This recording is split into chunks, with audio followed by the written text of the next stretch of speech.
Hey sisters, and welcome to the show. This episode is brought to you by Pure Spectrum CBD. Sirak and I have been taking CBD and we are loving it. I'm holding the tincture right now. Tallene, can you open your mouth, please? Now? Yeah, I'm gonna give you a dosage. Now, keep it there for 60 seconds. While she does that, let me tell you the great benefits of CBD for PCOS. Studies show it reduces cortisol, improves insulin sensitivity, reduces inflammation. You can go to purespectrumcbd.com now to order and use the code THESISTERHOOD, one word, at checkout for 20% off. Now, Tallene, hold it for 30 seconds longer while the sisters enjoy the show. Welcome to A Sister and Her Mister, a podcast where we show you the real behind the scenes of how we balance the PCOS lifestyle in our marriage, gluten and dairy free. I'm Tallene, your fellow sister and registered dietitian. And I'm Sirak, husband, engineer, and PCOS personal trainer. We're gonna make PCOS a little less overwhelming and a lot more fun.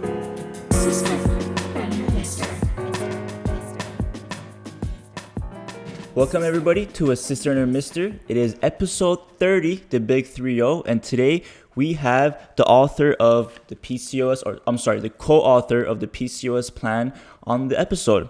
Her name is Dr. Nadia Brito Pateguana, and she is a naturopathic doctor with a focus on helping people with metabolic syndrome, including women with polycystic ovary syndrome, PCOS. And she helps them overcome infertility through dietary modifications. She is a graduate of the Canadian College of Naturopathic Medicine and has been in clinical practice for more than 15 years. Thank you, Dr. Nadia, for joining us, and we're very happy to have you here. My pleasure. So, what motivated you to write this book, The PCOS Plan, with Dr. Jason Fung? For those that don't know, Dr. Jason Fung has multiple books on obesity and many other related issues. So, I think it's great that you guys partnered up for this book, The PCOS Plan. Well, that's a great question. It's I hope to not talk too long, but I think that when Jason Fung invites you to write a book, you don't say no, you say yes, you jump on it. So that's the most obvious. He's a best-selling author. He's a New York Times best-selling author now, and he has, I think, 7 books. This was his, I think, 7th, if I'm not mistaken, to be honest. I went through this with him a little while ago. We did an interview together. And so he invited me to write this book because we had already been working together for a few years. I work for the Fasting Method program with Jason Fung and Megan Ramos. I'm one of the fasting coaches for that program and have been for a few years. I actually started in the clinics with them. So I was very grateful and honored to work in the clinics right next to Jason Fung and Megan Ramos in Toronto and Scarborough, Ontario, awesome. In the clinics and the hospital. And so I think in 2018, he invited me and he said, hey, do you still want to write about PCOS? And I said, yes. He'd already written the obesity code, the diabetes code, the complete guide to fasting, the longevity solution. So when he asked, do you want to write about PCOS? Obviously that means that he thinks he's a nephrologist, a kidney specialist, writing about women with PCOS. So obviously he thinks it's enough, it's a big deal. And so I was honored and I jumped on it. Yeah. I mean, I think they say that in some countries it's 1 out of 5 women could have PCOS. I've heard it's 1 out of 10 in other countries, but Yeah, in America it's 1 out of 10. Yeah, but I think in England it's like 1 out of 5. Or yeah, something. Yeah. I've heard that. It's fortunately it's an issue that's being brought up to popular culture now, but before it was really not talked about for a long time. Or maybe 1 out of 3. 1 out of 3. Wow, I haven't heard that. That's incredible. You like worldwide or? Well, here's the thing with PCOS, because it's a syndrome and the diagnostic criteria keeps changing. So you don't have the same diagnostic criteria. We write a little bit about that in the book, but what we know is it's the most common endocrine condition in young women. So whether it's 10%, 20%, 30% of women, it's a lot of women.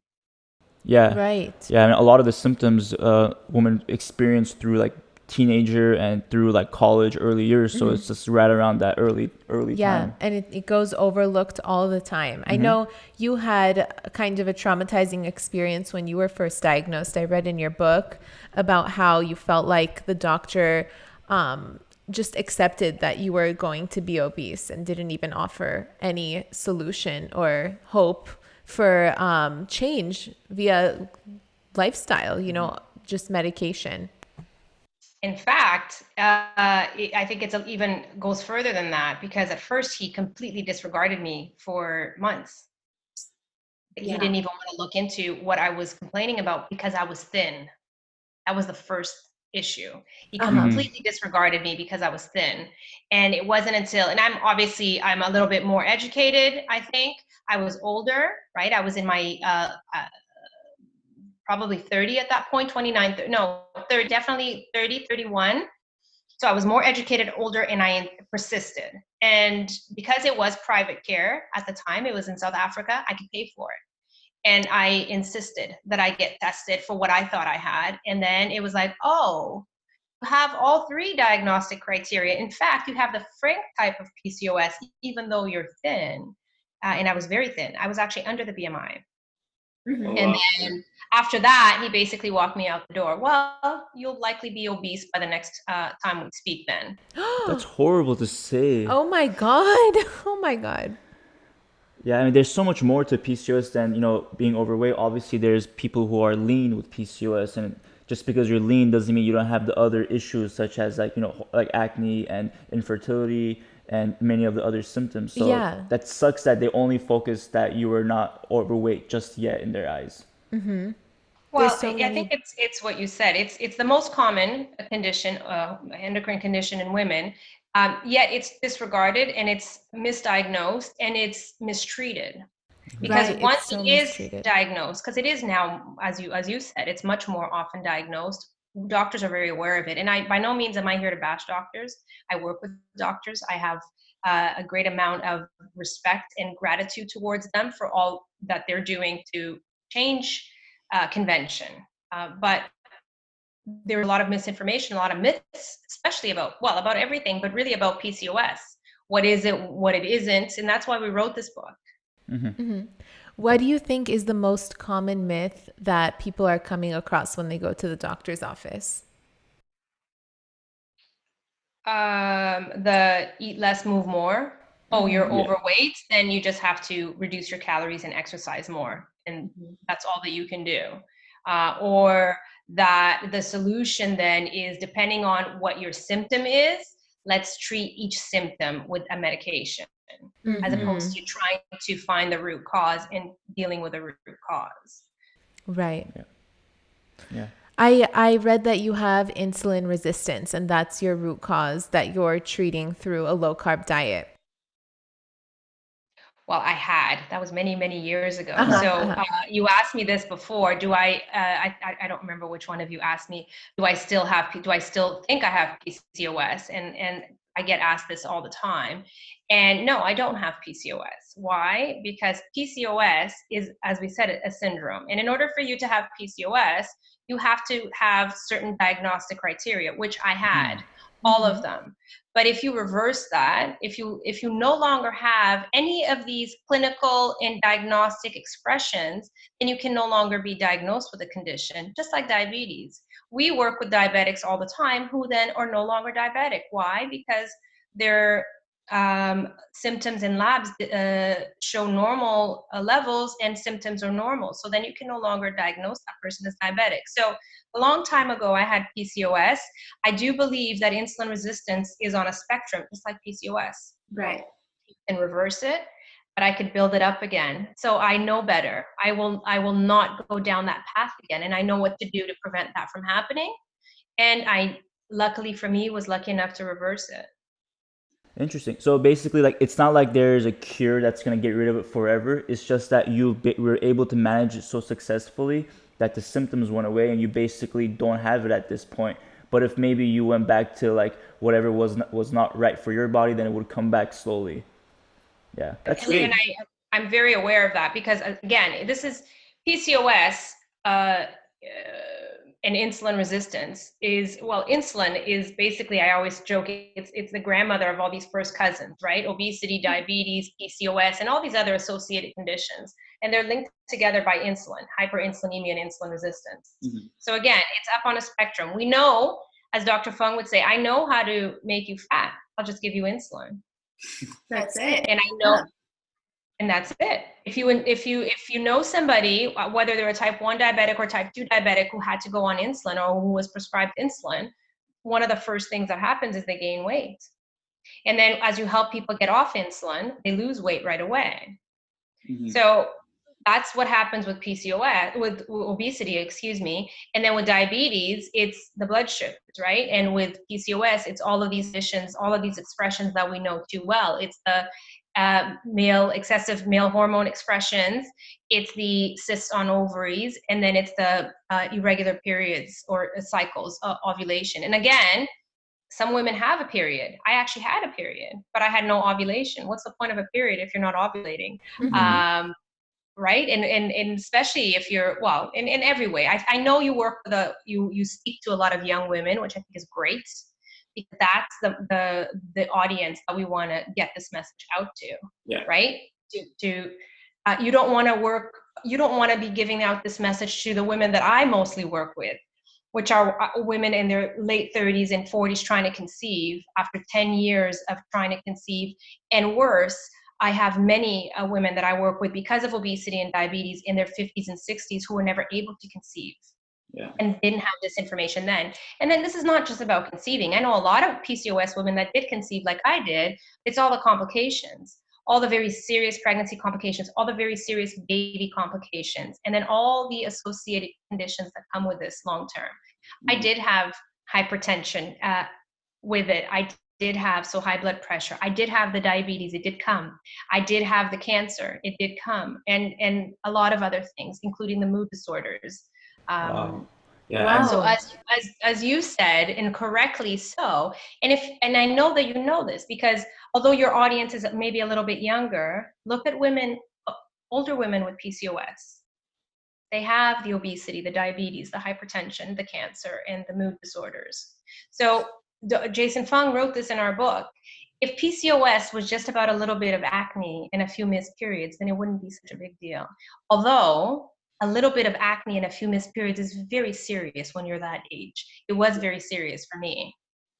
This is very Right? interesting. I love Yeah. everything you're saying.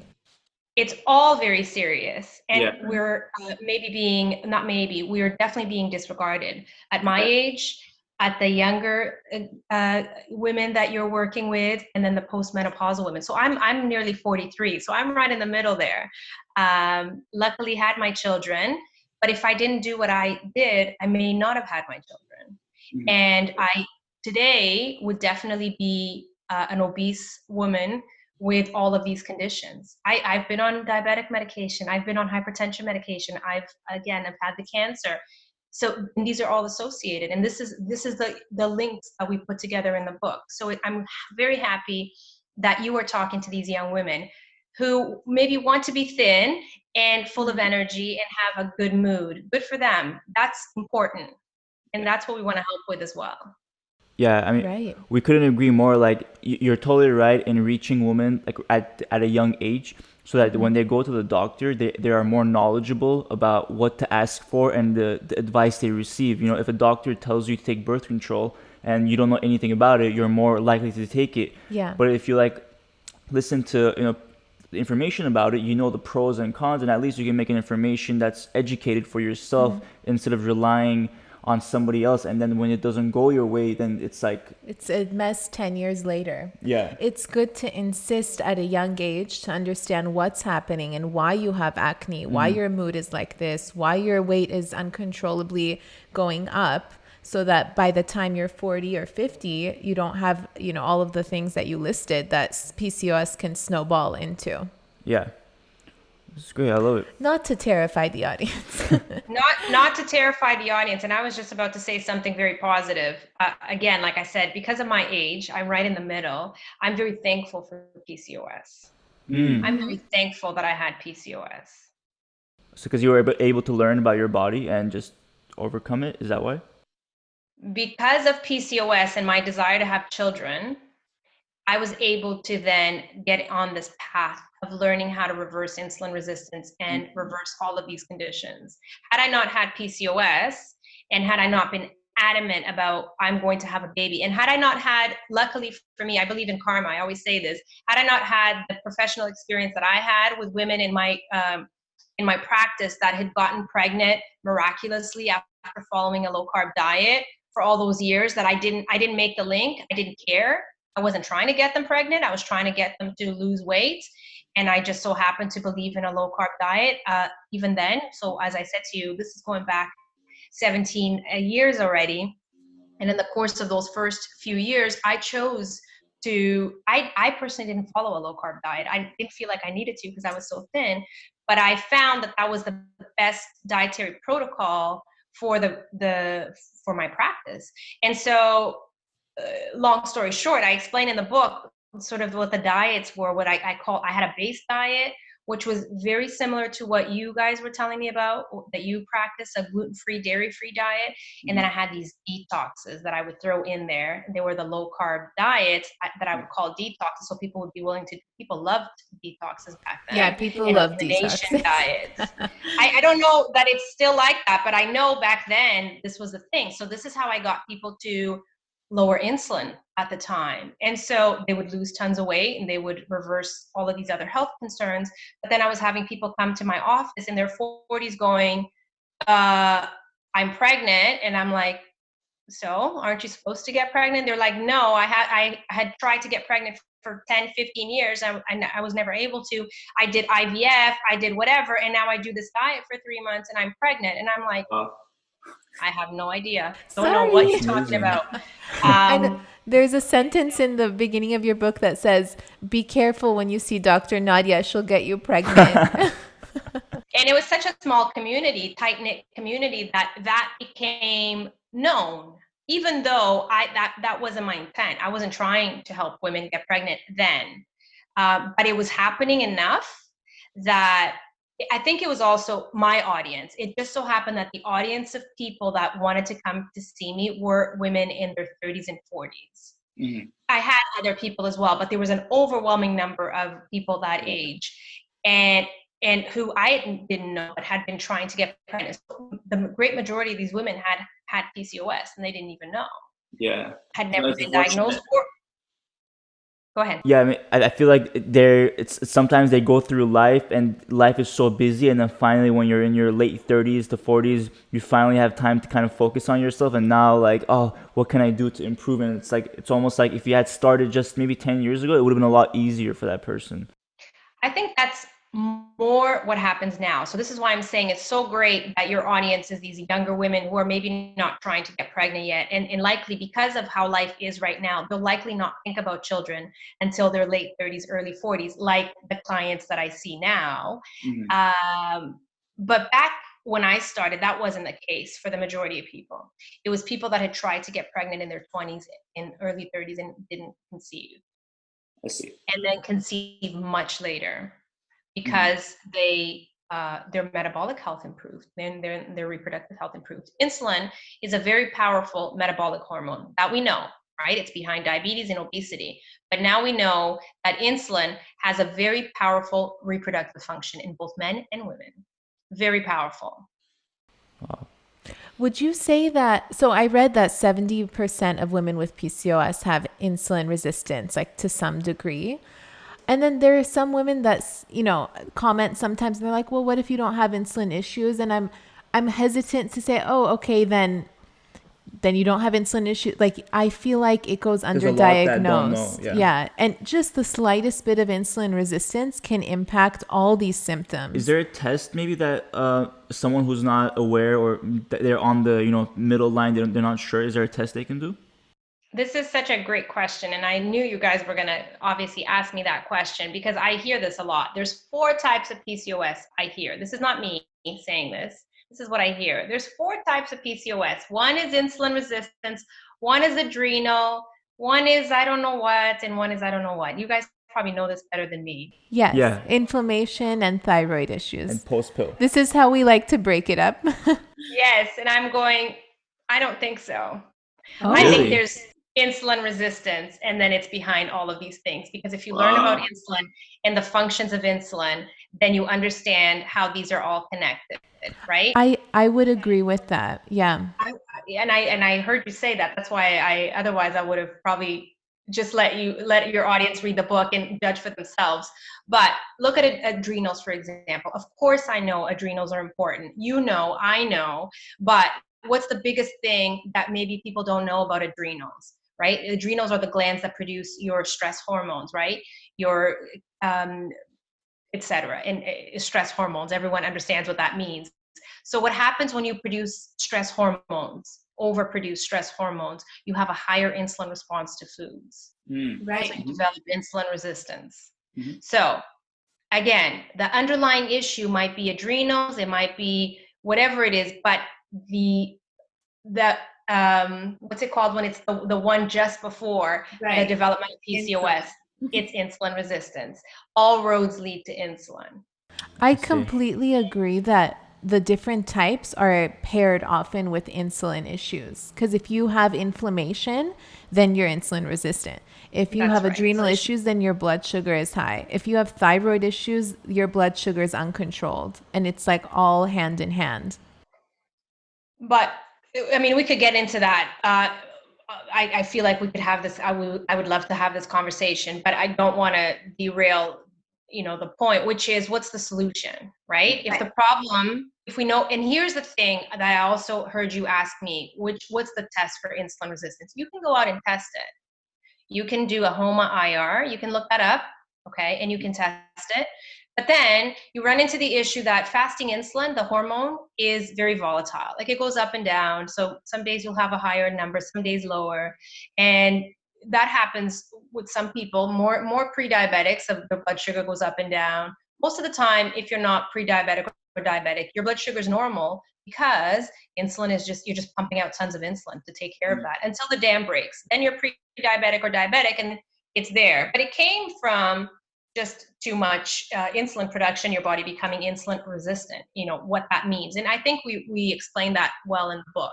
What is hyperinsulinemia? What's too much insulin? And what is insulin resistance? And why does one cause the other, right? So I think that the important thing, to be totally honest, is to understand that whether you have or believe you have an adrenal type of PCOS or an inflammatory type of PCOS, if you understand that hormones communicate with each other, right? Because insulin is a hormone and all these other things are hormones that we're talking about, then you know that by treating insulin, by reducing insulin, you're going to resolve this issue. However, I do agree that and so these are my 5 pillars. And in my 5 pillars, so these are the 5 major factors for lowering insulin, okay? Eating less often, eating earlier, eating foods that produce less of an insulin response. And that's a big conversation in and of itself, but it's in the book, okay? And then stress and sleep management. If you don't sleep well, and if you don't have your stress well controlled, which again is it's adrenals, okay? That means that you're gonna have a higher insulin production and insulin response, and you're gonna develop insulin resistance, okay? If you look at the 3 diagnostic criteria of PCOS, and it's in the book, Dr. Fung, Jason Fung, in the book, he's the one that wrote those chapters. He shows you it's there, point blank, how insulin is behind these 3: the hyperandrogenism, the cysts, and the irregular ovulation. It's there. The science is there. Yeah. Anyone that understands science can see that. So it's not anything else. It's not cortisol that's causing it. It's insulin that's causing it. The high cortisol causes high insulin. Right. Yeah, and we always recommend that too for any ladies that ask about acne or hair loss, any of those issues. We say first try to improve your insulin resistance and see if that's what's causing the hyperandrogenism that's leading to your hair loss or acne or any of those issues. So we're totally in agreement there. I'm with you. What are some of the ways in which you've helped your patients with treating insulin resistance?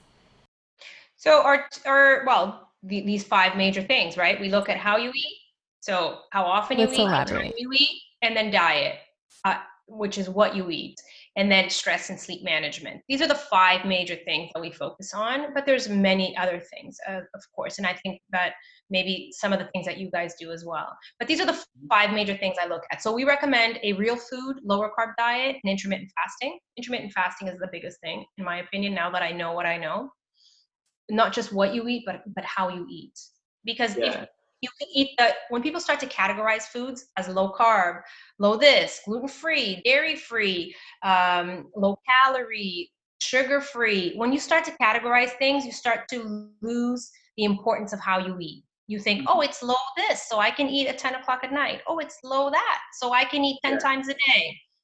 And ultimately, how you eat is going to have a bigger impact on your insulin. Yeah. I think we talked about this a little bit earlier, about how, going gluten and dairy free can help with insulin resistance. But if you're replacing those foods with gluten-free cookies and, gluten-free Oreos, it's not going to really help with insulin resistance in general. And eating 10 times a day is not going to help. Yeah. And that's ultimately what we've been told, unfortunately, for the last 50 plus years. We've been told to eat lower fat foods and to eat more often, because somehow that's going to be great for our metabolism. And now we see what has actually happened, right? 50 years down, 88% of adults have metabolic syndrome, which is caused by insulin resistance. Mm-hmm. Yeah. And it's really like, I feel like personally in the last 10, 15, 20 years, like the American diet especially is so revolved around sugar. And like we want to talk to you about this too, and why like we were talking about before the podcast, why eating low calorie is a myth. And many times, you were mentioning that like advertising has made us believe that calories are what's important, and that, like you get 200 calories of cookies. But that's not the same as eating 200 calories of salmon, because you're getting protein, healthy fats, and so many more nutrients from that 200 calories. So and the same thing with soda, right? Like soda, the can has like 40 grams of sugar in it, just ruins your insulin right there. And maybe we should elaborate on that too. It's a great topic. Absolutely. So sugar, I think you said last 10, 15 years. It's probably a lot.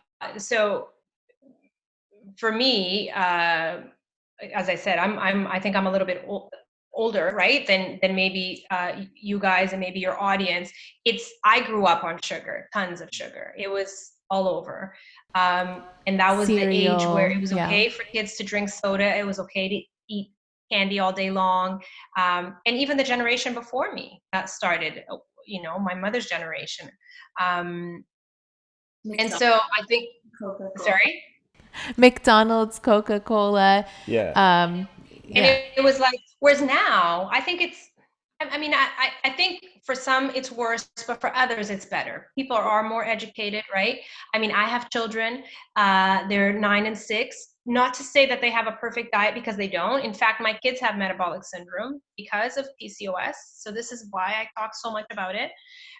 Because of my PCOS, my children have metabolic syndrome. It's very obvious. However, I'm much more cautious and conscientious, and so are my cousins and all of my friends and all the people my generation. We're a lot more cautious about what we give our kids. However, it's all over. It's a battle because of the advertisement, because of schools, because of parties, because of it's all over. It's a battle. It's a constant daily battle. Even if I don't send my kids things to school, which is our big problem, they get all of this junk at school all day long from their friends, from their teachers, there's a party every day. It's nuts. Yes. It didn't used to be like that. Yeah, I totally agree. It's just like, it's everywhere. Goldfish crackers and soda, candy as a reward. Gatorade, things like that. For running. Yeah. Oh, yeah, definitely. I don't know how you combat that. It's such an easy way. It's a cheap and easy way to make anything taste delicious, right? You don't have to try. You just add sugar, add some processing, whatever ingredients in there, and then boom, you have something delicious. No nutrients at all for most of them. And starting from such a young age and then becoming a teenager, where all of these symptoms start to show up, it just makes your PCOS worse. Makes PCOS worse. The insulin, especially insulin resistance. Yeah. Well, the addiction is it's the biggest issue, right? Because by then, like you said, by the time they're teenagers, they're completely addicted. My kids are completely. It's hard to say because I mean it's a battle. Like I said, we spend the majority of our time trying to get them to eat real food, but it's all over, and they even if they're not physically addicted, they're psychologically addicted. Yeah. They want it. They want it, and they'll binge when they get it. So Yeah. again, it's a challenging thing, but we're seeing metabolic syndrome, as I said, in little kids, not just teenagers anymore. We are seeing diabetes in little kids, not type 1, type 2, adult onset diabetes in little kids. That is crazy, yeah, and little kids too, because you usually don't see that at a very young age. It usually happens later on. But Well, now the usual has changed. The yeah, usual has changed a lot, and a lot of that, I'm a big, and there's a big portion of my book that talks about that, right? Because I want the younger women that are going through this, and I understand the audience is more about reproductive, cycles and acne and all of that important stuff at that stage. But soon there's going to be the trying to conceive stage. Been yeah, there, done that. And then when that happens, the focus becomes get pregnant. How do I get pregnant? You can get pregnant very easily if you have PCOS. Fertility treatments work very well. Even going on a little bit of a low carb diet like I went on for a month or two works beautiful. You get pregnant right away because you ovulate right away. Yeah. However, even though they haven't ovulated properly and everything is off for years, you go on a low carb diet and intermittent fasting in 2 or 3 months, you get pregnant. This is why this is so successful. This is why we're so successful. This is why we have all of these, now we call them the fasting method successes, or before used to be IDM success. And before that, it was Dr. Nadia, don't go to her unless you want to get pregnant. It's because it is that quick, that easy, but I don't want it to be that quick, that easy. I want this, as you said, to be a journey that you go on, and before you get pregnant, that you are healed. You do not want to Right. get pregnant with PCOS. yeah, because you're gonna have even more issues during pregnancy, Yeah. possibly, if you don't take care of those things. And it's Gestational it's there. Read diabetes. it. It's in. If you research this, and we did the job for you, it's in the book. Look at the studies. The percentage of women with PCOS with pregnancy complications, it's not just a little bit higher, it's significantly higher. Wow. Wow. Miscarriages, preeclampsia, pregnancy-related hypertension, gestational diabetes is probably the most. And then all the other postpartum. I had postpartum depression, severe postpartum depression. I think it's related. And then you have the Wow. kids. The children to women with PCOS have metabolic syndrome as little kids and as adults. Yeah.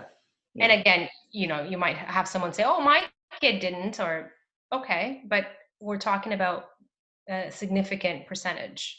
Just Yeah. another reason why it's so important to start as soon as you can with healing your symptoms. Just make the rest of your life easier. Yeah. Yeah. Not just easier, but easier for sure. I Yeah. mean, it's not an easy journey. Let's be honest, right? Those of us who have PCOS or had PCOS, we know it's not easy because the cravings, because the misinformation, the myths, constantly trying this and trying that and nothing working, right? So people lose hope. So it's not an easy Right. journey. Not. Sorry. Yeah. A lot of the things that can help with insulin resistance, like there's fasting, there's a low carb diet, there's supplements, going gluten and dairy free. There are multiple ways to treat insulin resistance, but sometimes like one of them or two of them don't work for you, and maybe another one will, but like you lose hope because it's so discouraging to fast or to go on this low carb diet and not see results, or to go gluten and dairy free and not see results, and then you kind of give up and you say nothing works, and then the symptoms snowball continually. And it's such a psychological thing as well. Like you have to be really resilient and really research, maybe a different type of fasting can work, maybe a different carb range can work, or maybe you just need to be dairy free and not gluten free. Like you have to investigate your health on your own and be really strong willed, or else kind of takes over. You have to make sure that what you're doing is actually lowering insulin. That's the thing. Right. Is that a lot of these things might be helping symptoms and making you feel better, or maybe they're recommended for a good reason, but it's actually not helping to lower insulin. So the condition is not going to improve. And then you give up on everything. So I often say, because I'm a coach, right? At this point, this is what I do for a living. I talk to people all day and coach them through this. And so I always go like this: keep your eye on the ball. When you get people trying to do 10 things at once and asking me in the same 20-minute call, they want to know about 10, I go, guys, keep your eye on the ball. It's the insulin. It's the insulin. It's the insulin. It's the insulin. How do we lower insulin? We eat less often. We eat earlier. We eat certain foods, and the list is there. You guys have mentioned a few things. Manage your sleep and stress. There's very important stress management techniques. I'm not saying stop working, stop all stress. That's not what I'm saying. Manage stress, manage cortisol, right? Sleep better, figure out how to sleep better and lower your stress levels, okay? Lower insulin. Once you've done that, you can start talking about all these other things you want to talk to me about. Keep your eye on the ball, okay? You don't need to do 10 things. You need to focus on this. Yeah. Focus on the fundamentals before you go on to the other things. Speaking of insulin too, like I know a lot of doctors recommend like metformin, and we talk about on our platform that it's not your only option to treat insulin, and there are also, like you mentioned, natural ways to kind of help resolve that, but also there are natural supplements like inositol supplements. The one that we recommend is called ovasitol. But do you believe that like inositol supplements can be just as effective as maybe metformin for insulin resistance? This is a tough topic for me because, again, I'll end up going like this. Because I took metformin, so I'm not discrediting metformin. I think metformin is probably, and we talk about it in the book. Dr. Fung actually talks, he's the one that talks about metformin and why it's recommended and why it makes sense that the conventional medical doctor would recommend metformin. He or she has nothing else to give you except metformin. So then when you go outside of the conventional medicine and you go into complementary medicine, then you guys have a good alternative. All right. Am I saying that that's not going to help women? No, that's not what I'm saying. But what I'm saying is this: you got to keep whatever is going to make your insulin. You got to address your lifestyle. You got to address how you eat and what you eat. And I personally don't take any supplements right now. Well, I take vitamin D and basic things. But it wasn't the metformin that helped me. Actually, the metformin did help me get pregnant because it made my body more sensitive to insulin. I ovulated and I got pregnant the very next month. But what was the problem? I got pregnant with PCOS. This is why I wrote this book. So yes, you can take metformin if that's what you choose to do. Yes, you can take the supplements if that's what you choose to do, because yes, they do make your body more sensitive to insulin. But is it going to lower insulin? No. It's your diet. Diet and lifestyle is where you have to start with. That's right. It's how you eat and what you eat. You understand what I mean? The supplements and the medication make your cells more sensitive to insulin so that your cells function better. But it doesn't lower insulin. It doesn't take the insulin away. It's still there because of how you're eating and what you're eating. So if you're taking this ovasitol supplement, or if you're taking metformin and you're still eating, a whole bunch of carbs and a whole bunch of processed foods and causing this high insulin reaction in your body, then none of these supplements are going to do anything or aren't going to have such a huge impact like getting you pregnant and so on if you're continually bombarding your cells with insulin. Well, and probably what you may notice, and some of your young women might notice, is that when they're low enough on the spectrum, they probably do notice more of an impact using these supplements and the medication. But the further up you go on the spectrum, and unfortunately that's how it goes, you're going to produce more insulin, you're going to become more insulin resistant. Then not only are these things not going to have such a big impact, that's when people give up. That's when they say this doesn't work, or it used to work and now it doesn't work. Well, unfortunately, it worked for a period of time because you weren't as insulin resistant. But you will become more insulin resistant, unfortunately, because that's the nature of the beast. That's what this is. That's why they say that diabetes is a chronic progressive disease. It's only a chronic progressive, in PCOS, the same. It's only a chronic progressive disease because we're not telling people what to do. Yeah, we're just handing out the medication. Take the pill, or to take metformin, or to take all these other more symptomatic treatments. You're not treating the root cause, so it's going to progress. Yeah. Yeah. Yeah. It's really interesting. A lot of people do say, like, I took metformin the first time I had a child, and then the second time I couldn't get pregnant, even though I took metformin. And it's like you said, it snowballed. Your insulin resistance got worse. And then you can't look at it as the magic pill. That's what got you there. Yeah. There's so much more behind it. Yeah. Keep your eye on the ball. Make sure your insulin is managed. Yeah. And then going away from like a diet for a moment, could you also tell us the relationship between exercise and PCOS? We have I think, paragraph in our book about exercise. Is it a paragraph? I don't even know. 2 paragraphs, maybe? It's short. 3. And again, it's like 2 pages. Let's be very clear. And I say this, and it says in the book, exercise is one of the best things that you can do for you, everyone. And I would be in complete Looney Tune if I told you otherwise. But is exercise going to directly lower insulin? It is not. Okay. Keep your eye on the ball. This is all I gotta say, if you're just eating We're whatever. here to talk about how to lower insulin. But should you exercise? 110%. You need exercise for proper stress management and sleep, no doubt. Exercise becomes complicated when people don't know what to do with diet because they feel, oh, I'm hungrier or this and that. And it's perfectly fine to be hungrier if you're exercising. Eat more. Just don't eat more often. And that's, if you understand this concept, and if you understand hydration around exercise, you can bring exercise into this beautifully, and you should. But exercise is not in these 5 pillars that I talk about because it doesn't directly impact insulin resistance. And we wrote about that in the book. And I know people will argue, but go ahead and argue. How is exercise going to affect your liver and your ovaries, which are the 2 organs that are being most affected here? So I don't need to say it again that I think exercise is probably one of the best things out there for overall health. All right. But we're talking about lowering insulin to reverse PCOS. Yeah. Right. I do know that when you work out and build muscle, like doing squats and things like that, and as you build muscle, you become more insulin sensitive and your cells are better at picking up sugar from insulin. But just to clarify to the audience, that's not going to stop your pancreas from pumping the insulin in the first place. And your diet is what's going to stop your pancreas from pumping insulin in the first place.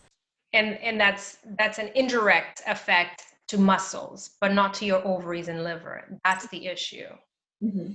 Okay. And so when we talk about the hormones that most affect women with PCOS, we're talking about exactly the hormones that come from the pancreas, which is insulin, which then affect the hormones that the liver and the ovaries. And we talk about that, the sex hormone binding globulin, and then of course the male hormones in the ovaries. Okay. So exercise is not going to have an impact there. It will make your muscles more insulin sensitive and those other cells, yes, but it won't impact those 2 organs directly. And with our recommendation for women with PCOS, we recommend like doing more slow weighted workouts. As Tali mentioned, it helps with insulin sensitivity, because we believe like when you do really intense workouts like kickboxing or like doing intense cardio, it can have an impact on the stress hormones and blood sugar going up. Yeah. And you know what? I've noticed that myself. Again, I cannot say this enough, and how important exercise is, in particular for women with PCOS, because of the adrenals, because of the things that you just talked about with the insulin sensitivity and all of that. But I myself have seen how certain exercises increase my stress levels, my stress hormones, cortisol, and others help to lower it. So you do have to find the right one for you individually. And I'm not an exercise expert. So whenever people start asking me about exercise, I refer, because I think you need to find an expert. I think we all need a personal trainer, in my opinion. Sirak, my PCOS personal trainer. You're a mister, I know. And of course I do, because you need to find that individual thing that's going to work for you. I know, just an aside here, I went to the gym, decided September 2019, it was going to be my muscle year, and I was going to do this and that. And, my husband was like, bad idea. And then I hurt my back. And he's like, old lady at the gym should have gotten a proper, you know what I mean? Like you need, because it's important. I know how important it is for me to build muscle at this age. to continue to build muscle. So these are all very important things. So when I go like this, keep your eye on the ball, I'm not disregarding these things. I'm just saying you have PCOS, you need to lower insulin. And the best way to do that, or the two main ways to do that, is to look at how you eat and what you eat. Yeah. Right. Yeah. I love it. I love these 5 pillars because it's so true. Like It's you so do the 5 true. pillars and everything outside is just, it's supplementary to that. I read that if you have like 5 hours less sleep in a week, you're 30% more insulin resistant. And that just goes to show, if you get an fasting insulin test to see if you're insulin resistant, or an insulin glucose tolerance test, and you didn't sleep well the night before, like it could, or if you slept well for one night before, but usually you don't sleep well, it could alter the results, and you could think you do or don't have insulin resistance. Just because this is right on. the night If you before. go on a trip, if you fly now nobody flies anymore. When we fly again, you will, and I had this happen to one of my clients. He went to do his fasting insulin the day after a trip from Australia to Canada, and his insulin was through the roof. And of course it lowered over time again, and he was freaking out because he thought, it got so much worse. And it's like, no, it's a natural impact. So this is why I said that it's very difficult to test for insulin resistance, because insulin is so volatile. But you're right, sleep is a major thing, just like stress. They're really the same. They have the same. Lack of sleep and high stress has the same impact on your adrenals, and that in turn will have an impact on your insulin production and insulin resistance. Yeah. Sleep is a huge thing because, for example, I sleep poorly. I have a terrible mood. My blood sugars go up. This is because of my history. My husband sleeps poorly. He's in a great mood, but he gains 5 pounds. Oh. It impacts your metabolic syndrome. It impacts your insulin production. You might just express it differently. Because for years, my husband was. Yeah.